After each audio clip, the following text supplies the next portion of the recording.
Muy buenas noches a la distinguida teleaudiencia de Radio Televisión El Diario.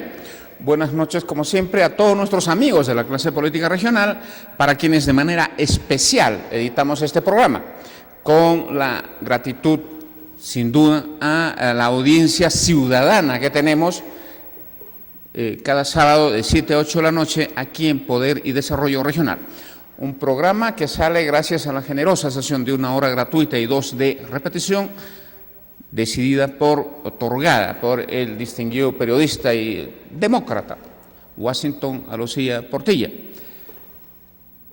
Siempre nuestros saludos ya desde hace meses atrás, no solo a la ciudadanía y la clase política de la gran ciudad del Cusco, sino ya se repite este programa en Quillabamba, Calca, Urubamba. Vamos a retomar la forma de seguir también saliendo en Canchis y estamos haciendo gestiones para también tener repetición de programa en Espinar y Canas. Quiero empezar mi comentario del día de hoy por el lado de la economía. Como siempre, empezamos por el lado de la economía. Hay una revista que se llama América Economía que acostumbra a final de cada año realizar un ranking del desempeño de los ministros de Economía.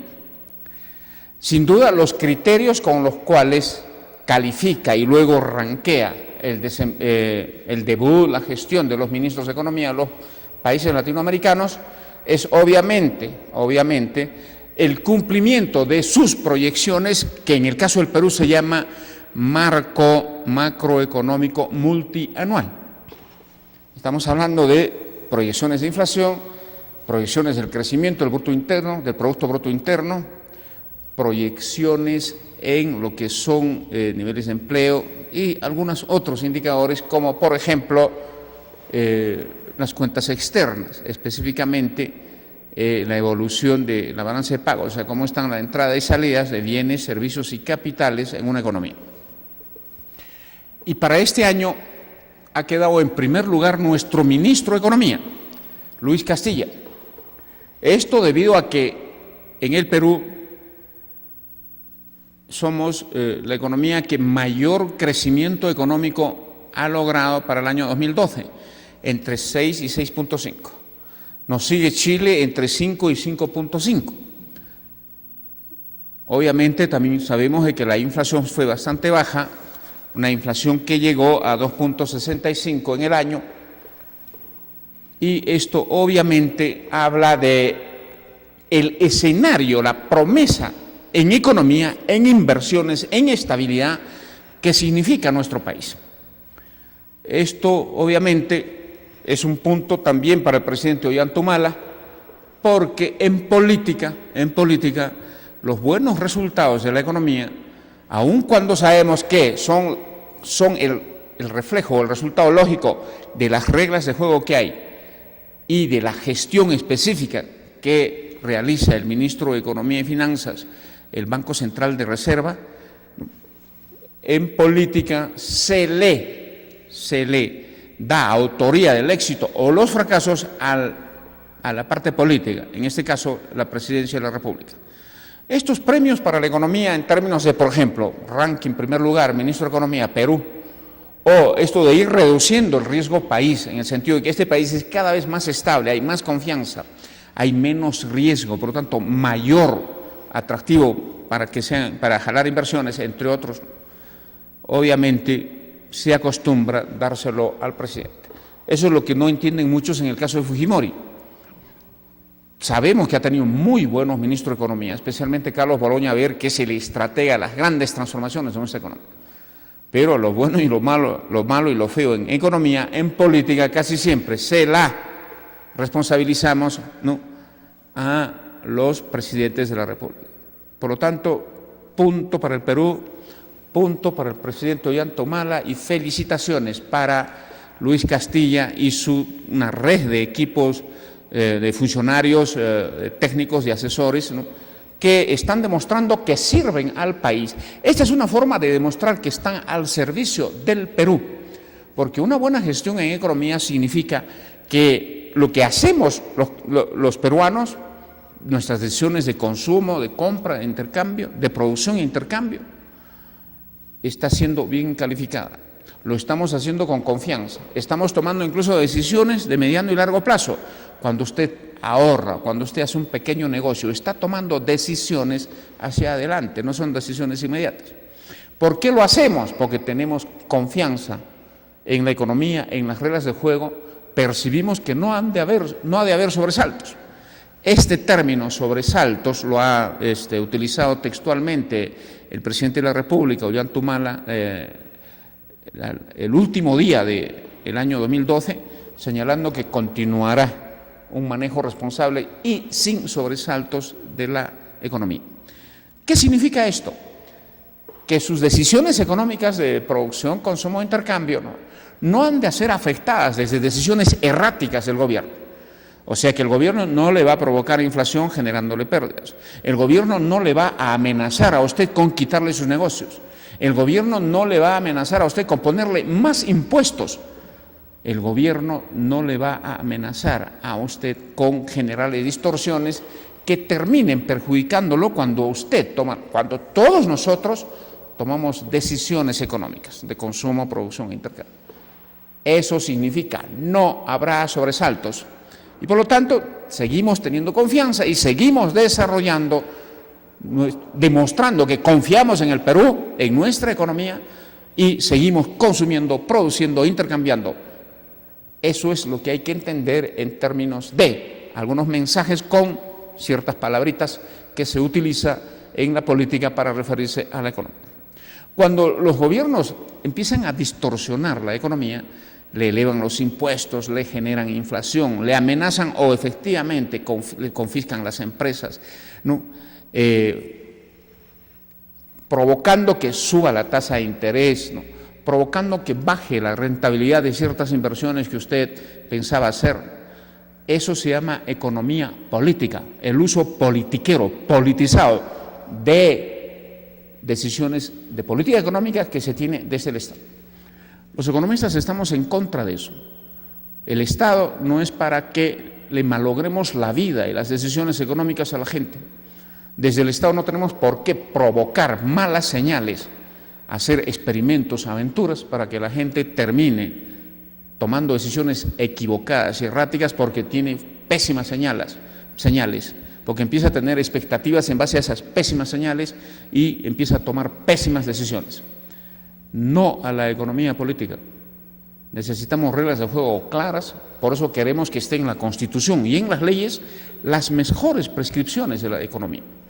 Por ejemplo, equilibrio fiscal, para que no haya amenazas inflacionarias. Por ejemplo, único objetivo del Banco Central de Reserva, no inflación, estabilidad de la moneda. Por ejemplo, prohibición de expropiaciones, salvo casos de interés nacional, que son temas muy puntuales que en algún momento se pueden dar. Prescripción de no a los monopolios, política antimonopólica. Son grandes lecciones de economía que deben hacerse ley. Solo así nuestros políticos lo cumplen. En ausencia de esas prescripciones de economía hechas ley, o si se pone en las normas prescripciones ajenas a la economía, ese es el caldo de cultivo o el espacio donde los políticos, buscando reelegirse, buscando popularidad o buscando validar sus trasnochadas ideologías, terminan tomando decisiones erráticas y malogrando la vida de la gente, generándole inflación, desempleo, endeudamiento, generándole un horizonte productivo incierto, entre otras cosas. Por lo tanto, siempre me esfuerzo, siempre voy a hacer esfuerzos por comentar en economía lo que es correcto y lo que tenemos que defender, porque hay ideas y argumentaciones que probablemente en el Perú ya son minoría, pero pese a que han sido ya experiencias fracasadas a todo nivel, es increíble que todavía esté en el discurso de algunas gentes, de algunos políticos e incluso de algunos economistas, entre comillas. Pasemos ahora a ver la parte política, que es lo que está más ruidoso, bastante ruidoso, en nuestro país. El más ruidoso, sin duda, es el caso de Nadine Heredia, una nueva figura de la política, como se puede decir, un astro en ascenso, que está generando pánico y temor en la clase política. Y, curiosamente, como voy a demostrar, ¿no?, pareciera que todo el intento de impedir que postule, de cerrarle paso a esa candidatura, nos los quieren hacer vender como la defensa de la democracia. En este caso, muchos políticos que quisieran que sean sus líderes los mejores candidatos, que quisieran que sea su partido el que gane, y en eso tienen razón, todos peleamos por nuestros intereses, señalan de que hay una ley que prohíbe que parientes hasta el 4º grado de consanguinidad del presidente en funciones puedan postular. Y que ser demócrata es que, por favor, esa ley se cumpla. Por lo tanto, Nadine Heredia no puede postular. Primero, es cierto que hay esa ley. Sin embargo, la Constitución política, que es la ley de leyes y está por encima de cualquier ley, no tiene prohibiciones explícitas como las que se ha dado a través de la famosa Ley General de Elecciones, que señala justamente estos impedimentos.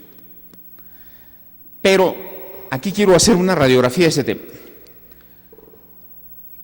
¿Quién dio la Ley General de Elecciones en la que hay un artículo que señala de que hasta el 4º grado de consanguinidad no pueden postular, del presidente en ejercicios no pueden postular? En la época del presidente Alberto Fujimori. ¿Por qué dieron esa ley y contra quién la dieron? Contra la esposa, ex esposa del presidente Alberto Fujimori, que luego de romper su matrimonio estaba metida en política y quería postular, Susana Higuchi. Y se dio esa ley con nombre propio, a lo que se llamaba la famosa Ley Susana. Y el impedimento que hicieron para que no postule Susana Higuchi fue también orquestada, tuvo participación muy execrable, muy criticable del propio Jurado Nacional de Elecciones de ese entonces. Susana Higuchi hizo su lista, me parece que era Armonía Frempol, especialmente tenía claro sus candidatos al Congreso. Esa lista se había publicado ya en el diario El Peruano, y luego de un momento a otro el jurado electoral le dice: no puedes postular, sin mayor problema. ¿Por qué se dio esa ley? ¿Por qué se impidió que postule Susana Higuchi? Porque el presidente Fujimori estaba pensando reelegirse, y al interior de su electorado no quería ruidos, no quería competencia, y su ex esposa le hacía ruido, le hacía competencia. ¿Quién es el que diseñó esta estrategia? Sin duda, Vladimiro Montesinos. Pero escuchen esto: los partidos políticos, los partidos políticos tradicionales que tenemos, que tenían vigencia en ese entonces, todos se opusieron a esa ley. Todos criticaron esa actitud del gobierno y del jurado electoral en la época de Fujimori contra Susana Higuchi. Le llamaron la ley Susana, la ley mordaza, la ley de impedimento, etcétera, etcétera, etcétera. Por lo tanto, fue una ley que, aunque fue aprobada por una mayoría en el Congreso que tenía Fujimori, la clase política actual, el APRA, el PPC, la izquierda, estuvo en contra que se dé esa ley, porque definitivamente era arbitraria. Era arbitraria. Algunos le llamaron sin duda una maniobra montesinista, porque tiene esa factura. Será por eso que Vladimiro Montesinos, cuando llegó preso al Perú, pidió hablar con la señora Susana Higuchi, y ahí están en los periódicos, le pidió perdón de rodillas por muchas cosas. Seguramente que también le pidió perdón por eso, por haber dado e impulsado una ley en contra de la postulación y la proyección de la señora Susana Higuchi en la política. Pero muy bien, esas fueron las circunstancias y esa es un poco la historia. Y ahora, esos partidos, el APRA, la izquierda, el PPC, ahora sí defienden esa ley. Entonces, si hay una ley que no me conviene a mis intereses, no es buena. Pero si esa misma ley ahora conviene a mis intereses, sí es buena. En este programa justamente queremos educar a la población en esto del juego y el manejo político, en algunos casos politiquero, de nuestros dirigentes, de nuestros partidos. Hoy, con una ley montesinista, están diciéndonos que son demócratas y que hoy ser demócrata es impedir la candidatura de Nadine Heredia. En este escenario hay algo que va a ser muy incómodo para alguien, Keiko Fujimori, lideresa, sin duda, ubicada, bien posicionada en la política, distinguidísima, inteligente, segunda fuerza política nacional, electoral y primera fuerza política en intención de voto para el 2016.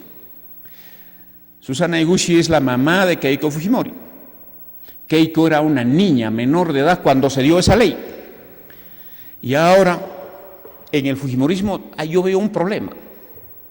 Estuvo muy bien que más o menos en abril del 2012, Keiko Fujimori salió con una actitud muy correcta en decir: no le tengo miedo a Nadine Heredia, no me gusta que le cierren las puertas a la participación de las mujeres. Bien en ese momento. Habíamos comentado acá de que así se pelea en política.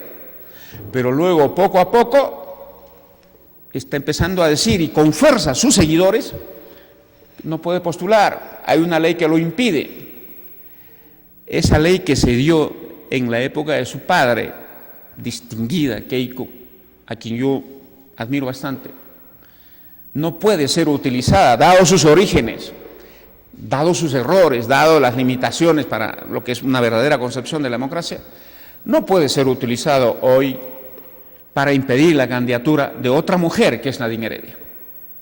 Lo correcto para un demócrata sería de que esa ley se anule, esa ley montesinista, esa ley arbitraria.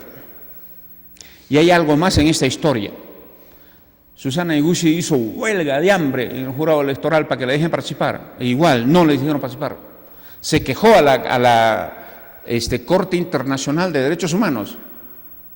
Y esta Corte, cuando todavía no tenía caviares, como ahora lo manejan, cuando parecían tener jueces un poco más independientes, más correctos y objetivos, sentenció de que lo que le han hecho a Susana Eguchi fue arbitrario, fue violatorio a los principios de la democracia. Es esa la ley que hoy defienden nuestros demócratas para impedir la entrada a la política, la participación en la política de una lideresa de un partido de gobierno, un partido que es electoralmente mayoritario en el Perú. ¿Eso es ser demócrata? Lo nítido sería de que todos piden que se anule, porque esa ley fue execrable, fue incorrecta, no fue democrática. Pero he ahí, distinguidos amigos, ciudadanos, especialmente amigos de la clase política, he ahí otra conducta de lo que no es en verdad, pues, ética política cuando se actúa en nuestra democracia. Keiko Fujimori debería ser la primera en decir que estuvo mal que se dio eso. Ella está autocriticando muchas cosas de su padre y ahora en este tema se va a agarrar, al igual que para otros partidos, para impedir la competencia de Nadine Heredia. Francamente, Keiko va a estar en serios problemas.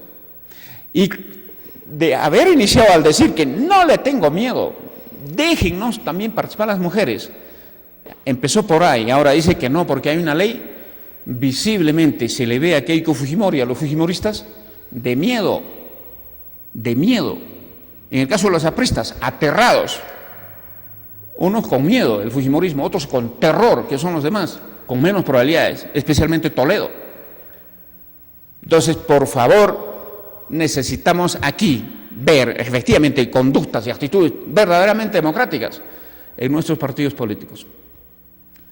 Va a ser difícil que se impida la participación del partido mayoritario en el Perú, partido de gobierno, con un alto nivel de popularidad y aceptación creciente, envidiable para el resto. El nivel de popularidad y aceptación que tiene Ollanta es muy alto respecto al mismo tiempo de gobierno que tuvo Toledo y Alan García. Y el nivel de popularidad de Nadine Heredia, sin duda, mucho mayor. Y hace rato hemos visto que Nadine Heredia está mejorando su performance político.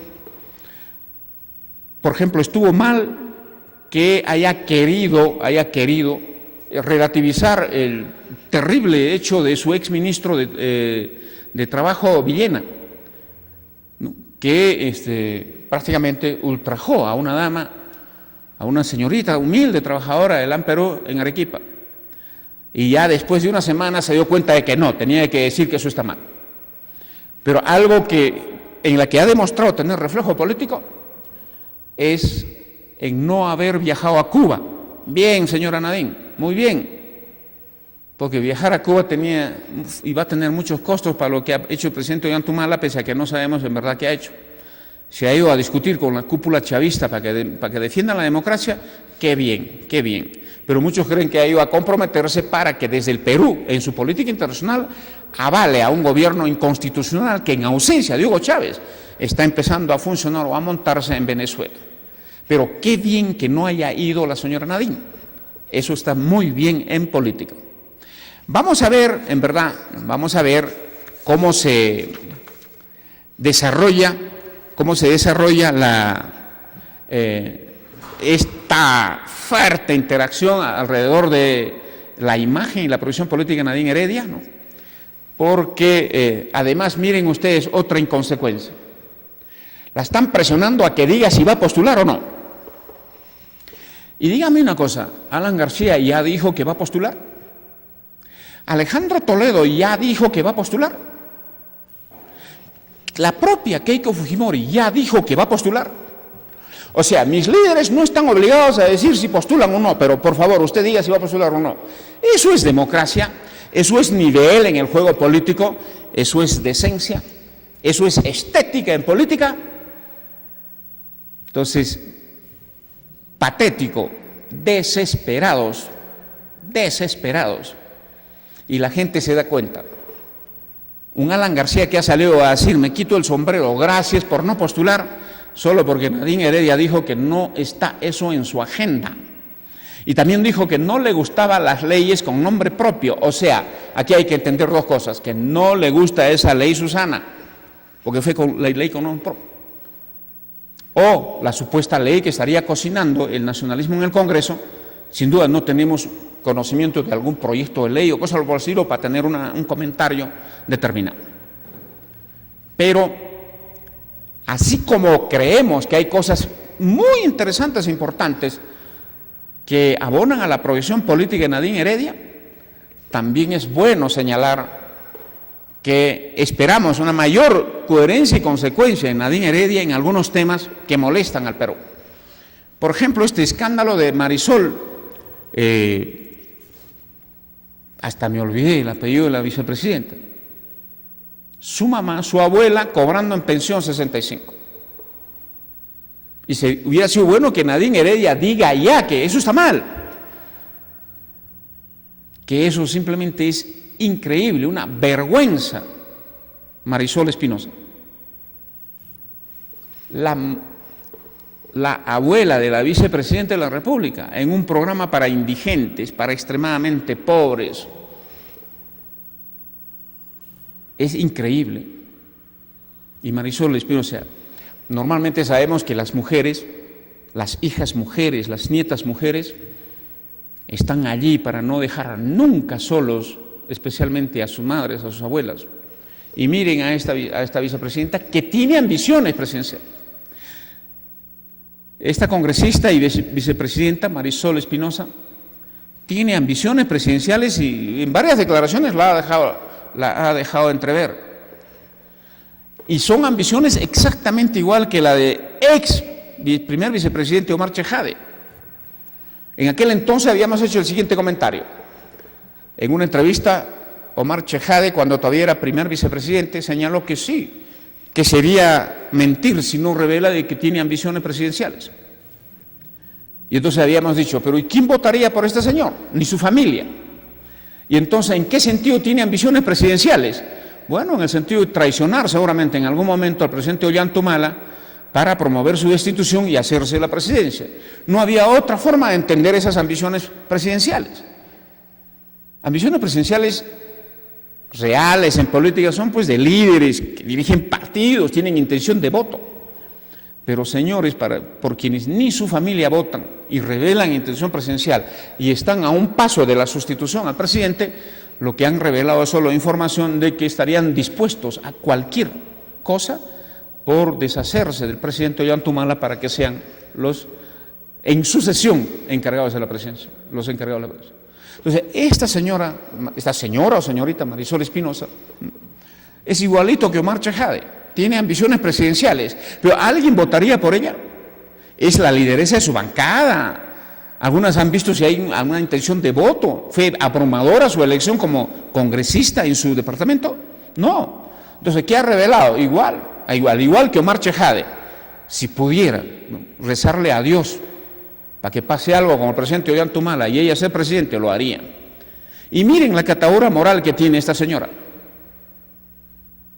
Vicepresidenta, congresista.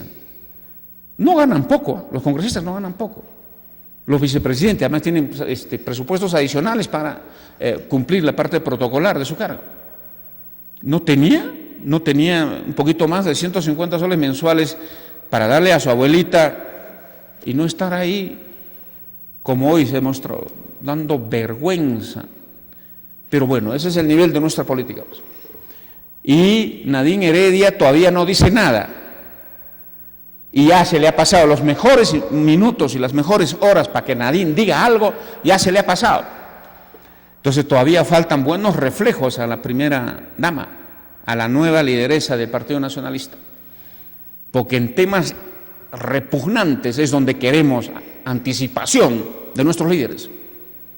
Anticipación en decir que está mal esas cosas y en deslindar, aun cuando sean sus compañeras, sus camaradas, sus correligionarias.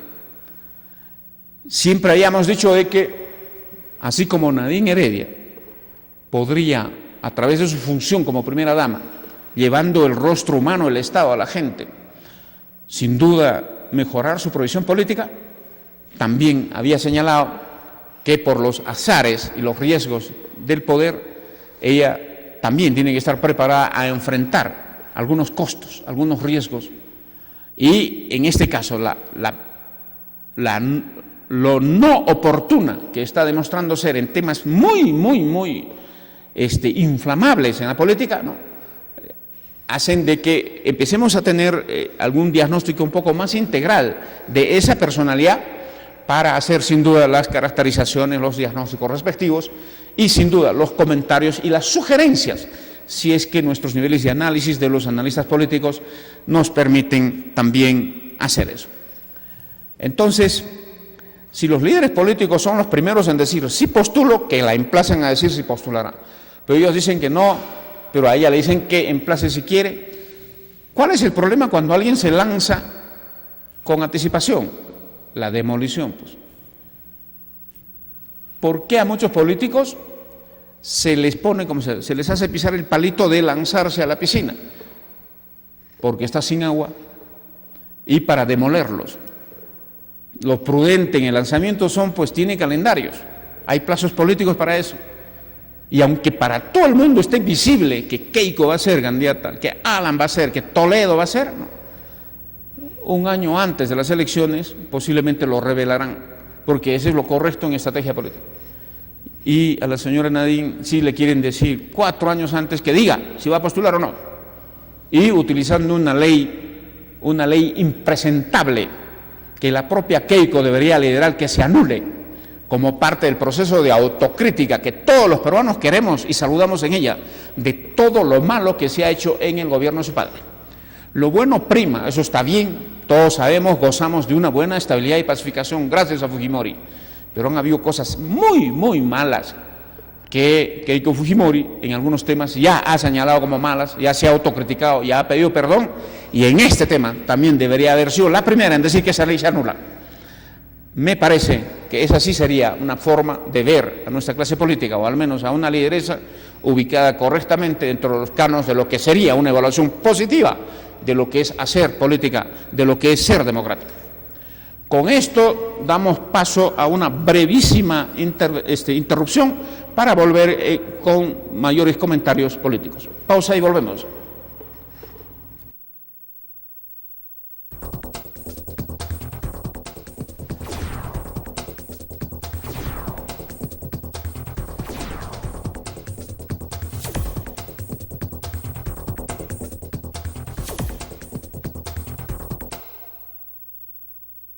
Consules, opinión y mercado.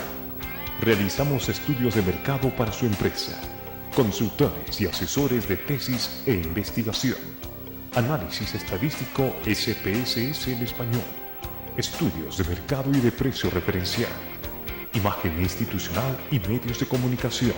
Manzana Pata 508 y 999 en Santiago. Consules, opinión y mercado.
En el plano regional habíamos señalado que en tanto este año es el partidor electoral hacia el 2014, las proyecciones un poquito lógicas de algunas figuras hacia las elecciones regionales visiblemente tienen que reconocer que hasta el momento habrían dos candidaturas bastante fuertes o dos posibles candidaturas que deben lanzarse, que es la del actual presidente de la región, el arquitecto Jorge Acurio, y el actual alcalde provincial, el economista Luis Arturo Flores. Asociado a esta primera observación, luego en conversaciones, en información que hay en corrillos políticos con los amigos de la clase política, ¿no?, se conoció que en un inicio todos reconocían de que algo de eso está un poco decidido en estos dos personajes de la política, pero luego nos comentan que el actual alcalde, Luis Arturo Flores, ¿no?, estaría más pensando en reelegirse en la alcaldía provincial antes que postular a la región. Frente a esto habíamos señalado de que tenemos una mala experiencia con el ingeniero Carlos Valencia, que luego de dos gestiones en la alcaldía se lanzó a una tercera y perdió. Sobre esto algunos me dicen que en el caso de Arturo Flores no sería una reelección, sino una reelección solamente. Recordemos que por más de 18 meses, si no me equivoco, el economista Luis Arturo Flores ha sido alcalde titular en reemplazo de Mariano Vaca, quien reemplazó a su vez a la señora Marina Sequeiros. O sea, él ejerció la alcaldía por muy buenos meses, luego ganó una alcaldía para estos 4 años. Eso no es reelección, eso no son 2 periodos, y postular a una nueva, esa no parecería reelección. Sin duda son lecturas, la mía es esa. Y en la percepción de la gente, y especialmente en los que procesan opinión política, que son los líderes políticos, la clase política, ¿no?, aparece como que Luis Arturo no quiere proyección, no quiere crecer en política, no quiere progresar. Encontró algo y se quedó allí, se quiere quedar allí. Algo así como, incluso, eso es lo que se le criticó al ingeniero Carlos Valencia, decir que está pues en sus dominios, en sus ámbitos, que es insustituible. Y esto no es así, y no creo que sea así tampoco con Luis Arturo Flores. En política queremos líderes que hacen carrera. Eso es aprendizaje y eso es aporte a nuestra democracia. Pero entran, repiten y luego quieren quedarse. Entonces, aparece más un juego personal, una conveniencia bastante personal, bastante individual, poco coherente y consecuente con la política, con la democracia. Sin embargo, sabemos que es él el que tomará su decisión sobre qué hacer con su vida, con su liderazgo. Pero los observadores y los analistas creemos de que ciertos liderazgos, ciertas gestiones muy positivas deberían servir para el aprendizaje, para la memoria institucional, para fortalecer nuestra democracia, para verlos a estos líderes crecer, desarrollarse, aspirar. Quienes no lo entiendan así, sin duda, deben tener su propia percepción de qué es la democracia y la política para ellos. Vamos a estar atentos a declaraciones que se hagan en ese sentido. Pero también he tenido conversaciones y comentarios respecto a la proyección de Jorge Acurio. Sí, hay encuestas que se publican y que tienen una fuerte, se puede decir, base técnica y que arroja cifras de aprobación de gestión de Jorge Acurio que son muy altas, ¿no? Entonces, es obvio que un lanzamiento a la reelección podría mantenerlo en el cargo. Lo que en el caso de él, especialmente yo comento, es de que vamos al 2014, ha hecho una buena gestión regional y por gravedad podría ser reelegido. No estoy hablando de una reelección, una reelección, porque no tiene otra a la mano. Sin duda, no postular significa que se estaría guardando para el 2016. No sé si para estar en una plancha presidencial o además para ser congresista. El problema es que el Partido Nacionalista en el Cusco me parece que tiene en Jorge Acurio a su mejor carta para el gobierno regional, para la reelección. Y pareciera que Jorge Acurio sí tiene claro lo que significa crecer, desarrollarse, promoverse en política. Cuando él fue solo alcalde distrital, la razón por la cual se lanzó a la región no fue por ser alcalde distrital, sino porque era el mejor cuadro, el mejor líder que tenía el Partido Nacionalista para las elecciones regionales del año 2010. Eso es lo que fue. Incluso hay candidatos que solo son ciudadanos. El Partido Nacionalista no tiene gente en la región, tiene votos, tiene activistas, pero no tiene cuadros, no tiene vitrina, como decir. Y en medio de eso, un alcalde, una de las pocas alcaldías que tenía el Partido Nacionalista en San Sebastián, con una estrategia de marketing, entre otras cosas, ¿no?, es lo que ha permitido que Jorge Acurio sea el candidato a la región. Y avalado y apoyado con un astro en ascenso en la política que fue Ollanta Humala, ¿no? Y esa es un poco la explicación lógica de por qué Jorge Acurio llega al gobierno regional y por qué sería lógico que postule a la reelección. Pero hoy hay un hecho de debate e incluso un poco causa un poquito de hilaridad, lo que permite, se puede decir, evaluar en términos de algunas pintas en muros que hay especialmente en provincias, donde hablan que el actual alcalde de San Sebastián, Julián Inca Roca, estaría pensando también presentarse a la región. Primero, dejando en claro que todo ciudadano tiene derecho a elegir y ser elegido, o sea, dejando el derecho de Julián Inca Roca de aspirar a lo que él desee, en términos de análisis político, lo que se puede decir son solo dos cosas. Uno, si esa postulación tiene como base una incorrecta evaluación de lo que ha pasado con Jorge Acurio, obviamente está mal. Decir de que Jorge Acurio fue buen alcalde de un distrito y ha ganado la región, o sea, sin hablar del Partido Nacionalista, sin hablar de Ollantumala, es falso. Jorge Acurio no ha llegado a la presidencia regional por ser alcalde distrital de San Sebastián, y en la que tuvo buena gestión. Julián Inca Roca puede tener buena gestión, como lo dicen algunas encuestas, pero no está en el mismo contexto que antes. No es el líder del Partido Nacionalista. No es el líder del Partido Nacionalista. Y decir de que la vía segura para llegar a la región es San Sebastián, no es ninguna tesis política, no es ninguna hipótesis inclusive. Obviamente, todos tenemos derechos a pretender. Sabemos que básicamente en la política estamos los más vanidosos, unos más que otros. Veremos poco a poco de qué manera, ahí será la prensa un poco para aclarar esto, el periodismo específico, para decir cuál es la base, cuál es la evaluación política sobre la cual Julián Inca Roca pretende lanzarse al gobierno regional, por lo cual está con agresivas pintas, especialmente en provincias.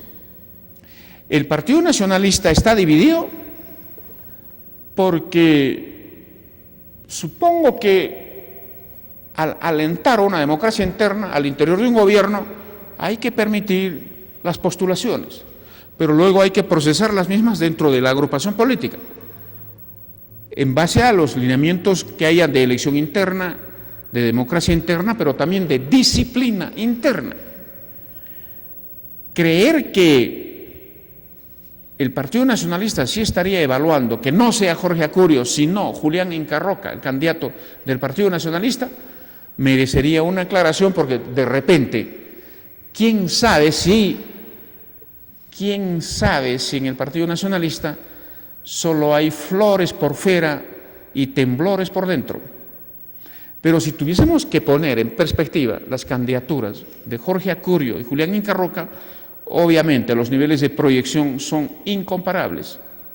Un Jorge Acurio proyectado regionalmente con fuerte experiencia de gestión, de información, con sin duda una maquinaria y recursos más amplios y extendidos que un alcalde distrital como es Julián Inca Roca. Porque en política nada es casual. El lanzamiento o la pretensión hacia la región de Julián Inca Roca podría estar motivada por la legítima aspiración que tienen todos los ciudadanos de hacer política o de todos los líderes menores de crecer. Pero también podría ser la revelación de información de que algo se cocina, algo pasa al interior del Partido Nacionalista Peruano en el Cusco.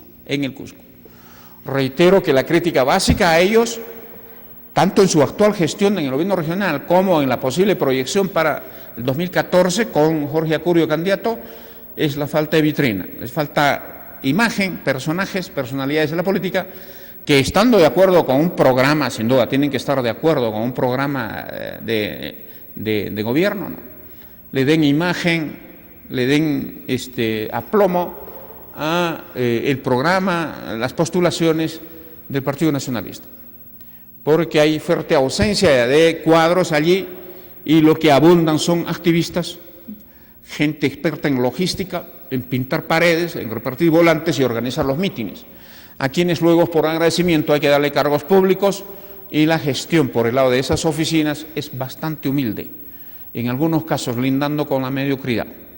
Y aunque pequeños reflejos de cambio, de mejora, se observa en las decisiones de Jorge Acurio. Para todos hay algo que es muy grande y visible, que es esto: fuerte humildad, poca capacidad, poco nivel de gestión en los cuadros que responden a los lineamientos de política del Partido Nacionalista Peruano en el Cusco.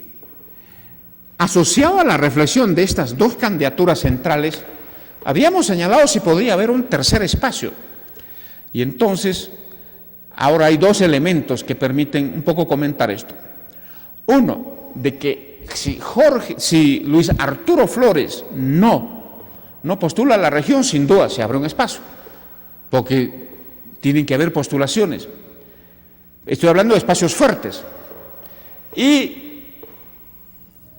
ya hemos tenido el sábado anterior al doctor Vidal Pino para que nos explique el lanzamiento por tercera vez, o el posible lanzamiento, que ya sería por tercera vez, del ingeniero Máximo San Román. Entonces, Vidal Pino ha sido bien claro en decir: se está viendo, se ha anunciado, se está evaluando, se definirá. ¿Cómo es correcto? No es fácil tener muy claro una decisión para que hoy algo vaya. Por lo tanto, asociado a lo incierto de la postulación del ingeniero Máximo San Román, y si se va aclarando si va o no a la región Luis Arturo Flores, hoy día podemos señalar que sí habría un espacio para pelear el gobierno regional Cusco y espacios municipales el año 2014. Pero ¿cuál sería ese espacio en términos, por ejemplo, programáticos? Primero, reconociendo que la gestión de Jorge Acurio es de regular para arriba. Entonces, un nuevo espacio significaría ofrecer algo más. ¿Y de qué manera se podría proyectar en el electorado algo más que una buena gestión? Porque hay recursos, ¿eh? Hay una buena gestión porque hay recursos. Y entonces, son espacios y aspectos cualitativos de la política las que serían las principales características de una nueva postulación. Por ejemplo, recuperar el sentido de la política, que es servicio público. Y recuperar el sentido de la política en ese aspecto significa hacer un ofrecimiento real de una gestión transparente, de servicio efectivamente a la promoción del desarrollo económico local, de la promoción del desarrollo económico regional. Luego, la formación de cuadros capacitados, que se hagan cargo de las oficinas del Estado, de las dependencias regionales, que acompañan la gestión de los líderes municipales. Pero cuadros formados en gestión pública, en políticas públicas, en planeamiento del desarrollo. Y desde nuestras universidades tenemos profesionales con maestrías, muchos justamente expertos en salud, expertos en educación, expertos en administración pública y también expertos en proyectos, expertos en gestión pública, en desarrollo regional. La posibilidad de convocar a esos sectores a un espacio nuevo y mostrarlos ante el pueblo como que sí hay un espacio en el que se puede liderar y constituir un grupo nuevo, una promesa real, que junto a la existencia de recursos por el canon gasífero constituirían una verdadera promesa de poner la gestión local y regional al servicio efectivamente del bienestar de la población, de lo que quiere la población, que su Estado, sus funcionarios tengan gestión a favor de sus pueblos, de sus aspectos productivos, de la defensa de sus aspectos culturales, de la eficacia, la eficiencia, la efectividad en la gestión pública, de que mejore la calidad de los servicios, entre otros. Obviamente, puede estar bastante claro los señalamientos muy problemáticos en este tema. De allí pasar a nombres específicos y a formas de organizar las redes, obviamente, todavía posiblemente no hay buenas respuestas. En cuanto las haya, estaremos aquí sin duda para comentarlas, para lanzarlas. Mientras tanto, seguiremos atentos a esto que empezó con fuerza, tanto nacional como regionalmente, las elecciones hacia el 2016 y hacia el 2014, y obviamente sin olvidar el seguimiento a nuestra economía regional, nacional y mundial. Con esto terminamos nuestra participación por el día de hoy. Nuestra reiterada gratitud al periodista Washington Alocía Portilla por la sesión de espacios para que se desarrolle este programa, y muchísimas gracias a todos los cusqueños y cusqueñas y los amigos de la clase política por sintonizar cada sábado Poder y Desarrollo Regional. Ahora no solo ya en Cusco, sino vía repetición en Quillabamba, Calca y Urubamba, y sin duda continuaremos haciendo esfuerzos por ampliar la repetición de estos programas en provincias. Muchísimas gracias, muy buenas noches y hasta el próximo sábado.